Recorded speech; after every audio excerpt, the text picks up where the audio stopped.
বিসমিল্লাহির রহমানির রহিম। যে আমরা নিজের পছন্দের, নিজের দলের, নিজের মতের মানুষদের দোষ ত্রুটি যদি ধরাও পড়ে, তারপরও সেটাকে আমরা ধামাচাপা দেওয়ার জন্য নানান যুক্তি, নানান ব্যাখ্যা আমরা দাঁড় করাই এবং সেটাকে ধামাচাপা দেওয়ার চেষ্টা করি। আর যদি নিজের পছন্দের বাইরের কোনো লোক থাকে যার প্রতি আমার কোনো কারণে অপছন্দ ভাব আছে, আমি তাকে আমার মনে করি না, তখন সেই লোকটার কোনো ভালো কিছু পাইলেও বলি যে মতলব কি আল্লাহ জানে। আল্লাহ রাব্বুল আলামিন বলেছেন, ইয়া আইয়ুহাল্লাযীনা আমানু ইজতানিবু কাসীরাম মিনায-যন্ন ইন্না বা'দায-যন্নি ইসম। হে ঈমানদাররা, তোমরা একে অন্যের কেউ কারো প্রতি কুধারণা করবে না, কারণ কুধারণা করা, মন্দ ধারণা করা এটা গুনাহের কাজ। এটাও দেখবেন যে অন্যের ব্যাপারে কুধারণা করতে আমরা মহাপটু। একজন মুসলমান অন্য মুসলমানের 10টা দিক দেখছে দোষের, তারপরও সে চিন্তা করবে হয়তো আমি ভুল দেখছি, হয়তো আমি যা দেখছি বাস্তবতা তার ভিন্ন কিছু, হয়তো তার কোনো ওজর আছে। এরকম বিভিন্ন ভাবে সে ওজর তালাশ করবে অন্যের ব্যাপারে, আর নিজের ব্যাপারে সে করা হবে। আমরা নিজের ব্যাপারে বিভিন্ন সাফাই গাই, আর অন্যের ব্যাপারে যত খোঁচাখুচি করে তার দোষ বাইর করা যায়, চিত্র অন্বেষণ করা যায়, সেই চরিত্র আমাদের মধ্যে আছে না নাই? তো আল্লাহ তাআলা সেটাও নিষেধ করেছেন। এরপর আল্লাহ তাআলা আরো নিষেধ করেছেন 3 নম্বরে, ওয়ালা তাজাসসু, তোমরা এক অন্যের পেছনে স্পাইগিরি করো না। স্পাইগিরি করো না, তোমরা একে অন্যের সাথে গোয়েন্দাগিরি করো না। ওই যে দোষ বাইর করা, ছিদ্রান্বেষণ এটা করবা না। এগুলোও দেখবেন আমাদের মধ্যে প্রচুর আছে। বরং যারা ইসলাম প্র্যাকটিস করে তাদের মধ্যে কোনো কোনো ক্ষেত্রে এই রূপগুলো আরো বেশি, যে এক দলের লোক আরেক দলের লোকের বিরুদ্ধে স্পাইগিরি করে, আছে না নাই? এক দলের লোক আরেক দলের লোকের দোষ বাইর করার জন্য টর্চ লাইট দিয়ে নেমে যায়, আছে না নাই? ভাইরা আমার, এরপর আল্লাহ তাআলা বলেছেন চতুর্থত, ওয়ালা ইয়াগতাব বা'দুকুম বা'দা, তোমাদের কেউ যেন কারো গীবত না করে। এই গীবত তো এখন আর গীবত নাই, গীবত এখন ঘি ভাত হয়ে গেছে। গীবত এখন কি হয়ে গেছে? ঘি ভাত হয়ে গেছে। দুইজন একত্র হলে 3 নম্বর জনকে নিয়ে যদি আলাপ আলোচনা না করা হয়, তার দোষ ত্রুটি গুলাকে রসিয়ে রসিয়ে, মজা করে করে, হেসে হেসে, আনন্দ করে যদি চর্চা না করি, আমাদের মজলিসটাই পানসে পানসে লাগে। ঠিক না বেঠিক? এই পরিমাণ ভয়ঙ্কর আকার ধারণ করেছে গীবত। এই পাপ যখন আমরা করি, এই অপরাধ যখন আমরা করি, আমাদের হিতাহিত জ্ঞান পর্যন্ত থাকে না। আমরা এমন ভাবে করি এটা যে অপরাধ, সে অপরাধ বোধটুকু পর্যন্ত আমাদের মধ্যে কাজ করে না। ভাইরা আমার, গীবতের অপরাধ সকাল থেকে রাত পর্যন্ত সারাদিনে কতবার হয় আপনার, আপনি যদি হিসাব করেন তো দিন শেষে আপনি অবাক হয়ে যাবেন। দেখা যাবে আপনার দ্বারা সবচেয়ে এই ভয়াবহ পাপটা পরিমাণে অন্য অনেক পাপের চাইতে বেশি হচ্ছে। ঠিক না বেঠিক? আপনি যদি কোনো গীবত না করেন, দুজন তৃতীয় কাউকে নিয়ে সমালোচনা করছেন, ওখানে বসে আপনি রসিয়ে রসিয়ে সে মজা শুনছেন। ওয়াজ মাহফিলের মধ্যে বসে আজকাল অনেক গীবত হয় কি হয় না?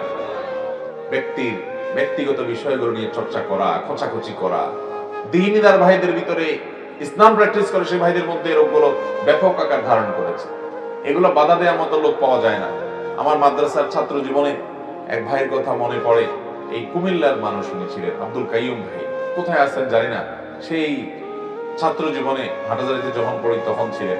আমার মনে আছে যে আমরা কখনো যদি কারোর বিষয়ে কোনো সমালোচনা করছি, সাথে সাথে আব্দুল কাইয়ুম ভাই বলতেন, ভাই হয় থামান আলোচনা, আল্লাহ আমি এখান থেকে চলে যাবো, কারণ আমি গুনাহ করবো না। গীবত করা যেমন গুনাহ, গীবত শোনাটাও আমি শুনবো না। এরকম মুত্তাকি পরহেজগারের সংখ্যা আমাদের সমাজে অনেক কম। এই হিম্মত আমাদেরকে করতে হবে যে আমি গীবত করবো না, গীবত শুনবো না।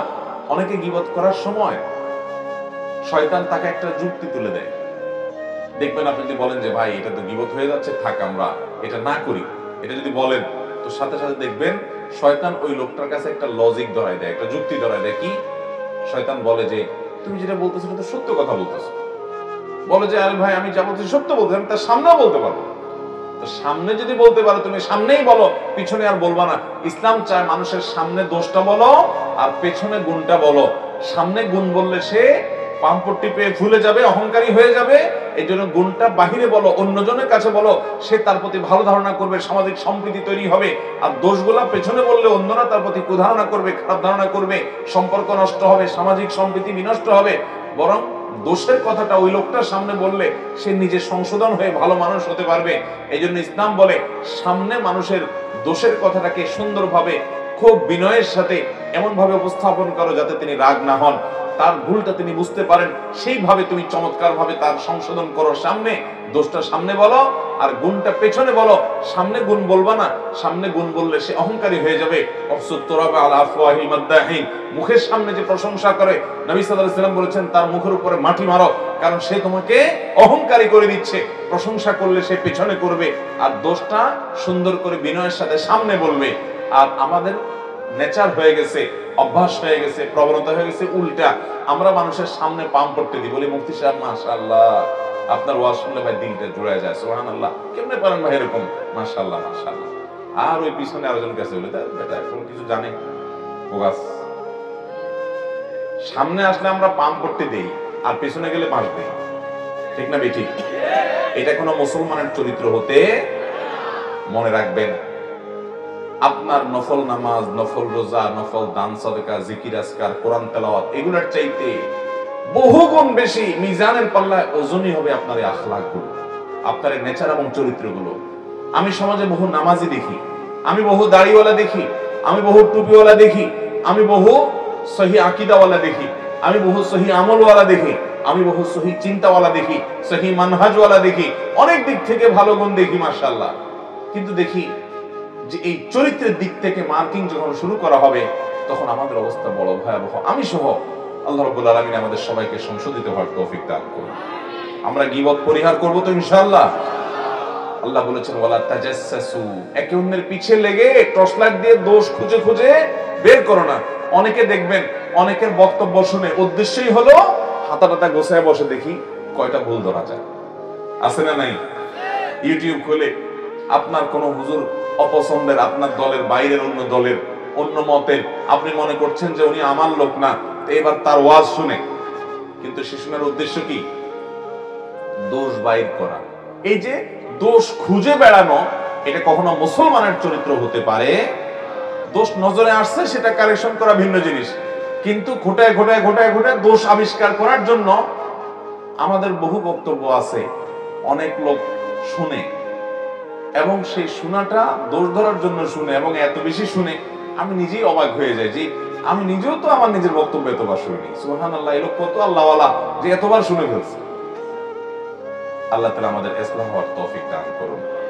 ভাইরা আমার, আমি নিজেও এই রোগগুলো থেকে মুক্ত না ভাই, এই জন্য বারবার বলি আখলাকের ত্রুটি আজ আমাদের মধ্যে সবচেয়ে প্রকট ভাবে। আমরা আলেম হই, অনেকে বক্তা হই, অনেক ভালো ভালো আলোচনা করি, অনেক সুন্দর সুন্দর মাসলা মাসাইল দিই, অনেক মিষ্টি মিষ্টি কথা বলি, কিন্তু দিন শেষে আমি হয়তো কারো পেছনে লাগি, কারোর দোষ চর্চা করি, কারোর দোষ আবিষ্কার করার চেষ্টা করি। ডক্টর খন্দকার আব্দুল্লাহ জাহাঙ্গীর রহমানের একটা কথা মনে পড়ে। স্যার বলতেন যে আমরা নিজের পছন্দের, নিজের দলের, নিজের মতের মানুষদের দোষ ত্রুটি যদি ধরাও পড়ে, তারপরও সেটাকে আমরা ধামাচাপা দেওয়ার জন্য নানান যুক্তি, নানান ব্যাখ্যা আমরা দাঁড় করাই এবং সেটাকে ধামাচাপা দেওয়ার চেষ্টা করি। আর যদি নিজের পছন্দের বাইরের কোনো লোক থাকে, যার প্রতি আমার কোনো কারণে অপছন্দ ভাব আছে, আমি তাকে আমার মনে করি না, তখন সেই লোকটার কোনো ভালো কিছু পাইলেও বলি যে মতলব কি আল্লাহ জানে, কাজটা ভালো ঠিক আছে, কিন্তু এর মতলব কি আল্লাহ ভালো জানে। আমরা তার কোটি কোটি দোষ বাইর করার চেষ্টা করি, এর মাধ্যমে আমরা মনে করি ইসলামের খেদমত করি। স্যার বলেছেন না, এর মাধ্যমে আমরা আমাদের নফসের পূজা করি, ইসলামের খেদমত মোটেও করি না। নিজের পছন্দের দলের লোকের ভুল বিচ্যুতি গুলো আমাদের কাছে কোনো বিষয় না, ব্যাখ্যা আছে সেগুলো। আর অন্যের ভালো কিছু পাইলেও সেখান থেকে তিল পাইলে সেটাকে আমরা তাল বানানোর চেষ্টা করি। আছে না নাই? হ্যাঁ আমার, আপনি আপনার দলের, আপনার মতের কয়জন আলেমের ভুল বিশ্লেষণ করেছেন আজ পর্যন্ত বলতে পারবেন? ভিন্ন মতের বহু আলেমের বিরুদ্ধে আপনি বিরাট বিরাট গবেষণা বের করেছেন, সেটা তো জানি। তা আপনার চিন্তার, আপনার বন্ধু বান্ধবের বিরুদ্ধে এরকম কয়টা গবেষণা করেছেন? নিজের বিবেককে জিজ্ঞাসা করেন, আপনি কি নফসের পূজা করছেন না আল্লাহর আনুগত্য করছেন? আল্লাহ তাআলা আমাদের সবাইকে সুন্দর চরিত্রবান, সুন্দর আদর্শবান মানুষ হওয়ার তৌফিক দান করুন। ভাইরা আমার, তো এই জন্য সূরা হুজুরাতের তৃতীয় আলোচিত বিষয় হলো যত মন্দ চরিত্র আছে সেগুলো থেকে পরিচ্ছন্ন করে একজন মানুষ নিজেকে জান্নাতি মানুষের উপযোগী করা। এর জন্য আল্লাহ রাব্বুল আলামিনের প্রথম নির্দেশ হলো কেউ কাউকে নিয়ে ঠাট্টা বিদ্রুপ করবে না, কেউ কাউকে খোঁচাখুচি করবে না, কেউ কাউকে বাজে নামে ডাকবে না, কটু মন্তব্য করবে না তার সম্পর্কে। এরপরে নির্দেশ হলো কুধারণা করবে না, কুধারণা করবে না। আমার মনে হচ্ছে যে লোকটা হয়তো এই কাজ করছে, আমি বলবো যে না, আমি যেটাকে খারাপ দেখছি, হতে পারে তার কোনো ওজোরের কারণে বাধ্য হয়েছে সে, এরকম একটা ব্যাখ্যা আমি দাঁড় করাবো। আমি যথাসম্ভব কুধারণা করবো না। মনে রাখবেন, কারো সম্পর্কে মন্দ ধারণা আপনি করেছেন, কিয়ামতের ময়দানে আপনাকে জবাবদিহি করতে হবে, মন্দ ধারণা কেন করলা তুমি। প্রমাণ ছাড়া আপনি কারোর প্রতি খারাপ ধারণা করতে পারবেন না, স্পষ্ট প্রমাণ ছাড়া। আর যদি ভালো ধারণা করেন, স্পষ্ট প্রমাণ নাও থাকে, আল্লাহর কাছে আপনি সওয়াব পাবেন ইনশাআল্লাহ। ওই যে একটা ঘটনা শুনছেন না, যে এক পুকুরে দুই প্রান্তে দুইজন, রাত 3টা বাজে, দুই পাশে দুইটা পুকুরের ঘাট আছে, দুজন হাত পা ধরছে। এর মধ্যে একজন মাত্র কারোর ঘরে শীত কেটে চুরি করে আসছে। আগের যুগে শীত কেটে চুরি হতো না, ওই যে মাটির ঘর, নিচে গর্ত করে ঢুকে তারপরে ঘর থেকে চুরিদারি করতো। এই শীত কেটে চুরি করতে গিয়ে মাটিটারি গায়ে লাগছে, এই জন্য সে পুকুরের ঘাটে এসে ওগুলো ধুইতেছে। তো সে ধুইতে আসি চিন্তা করতেছে, পুকুরের আরেক পাশে দেখি আরেকজন এরকম হাত পা ধরছে দেখা যাচ্ছে, তাহলে এই এলাকাতে চোর মনে আমি একলা না আরেকটা আছে, আমি তো মনে হচ্ছে আমি একলাই খাই, দেখা যাচ্ছে আরেকটা আছে আমার জাতি ভাই। অপর প্রান্তে যিনি হাত পা ধুচ্ছিলেন, ওই আল্লাহর বান্দা উঠছে তাহাজ্জুদের জন্য ওযু করতে। তখন সে তাহাজ্জুদের ওযু করতে করতে চিন্তা করতেছে, সুবহানাল্লাহ, আমি তো মনে করছি আমি একলাই তাহাজ্জুদ পড়ি, মাশাআল্লাহ আরেক ভাই তাহাজ্জুদের জন্য উঠছে, সুবহানাল্লাহ। এটারে বলে যার ভিতরে যা ফাল দিয়ে ওঠে তা। নিজে যেরকম আরেকজনকে নিয়ে ভাবেও মানুষ সেরকম। ভাইরা আমার, এইজন্য মানুষ সম্পর্কে ইতিবাচক এবং সুন্দর চিন্তা সুধারণা করবো ইনশাআল্লাহ। মন্দ ধারণা করব, মন্দ ধারণা করা গুনাহ। ইয়াকুম আয-যান্না ফাইন্নায যান্না আকযাবুল হাদিস। নবীজি বলেছেন, তোমরা কারোর প্রতি কুধারণা করবে না, কারণ সবচেয়ে বড় মিথ্যা কথা হলো মানুষের প্রতি কুধারণা করা। আল্লাহ আমাদেরকে বেঁচে থাকার তৌফিক দান করুন।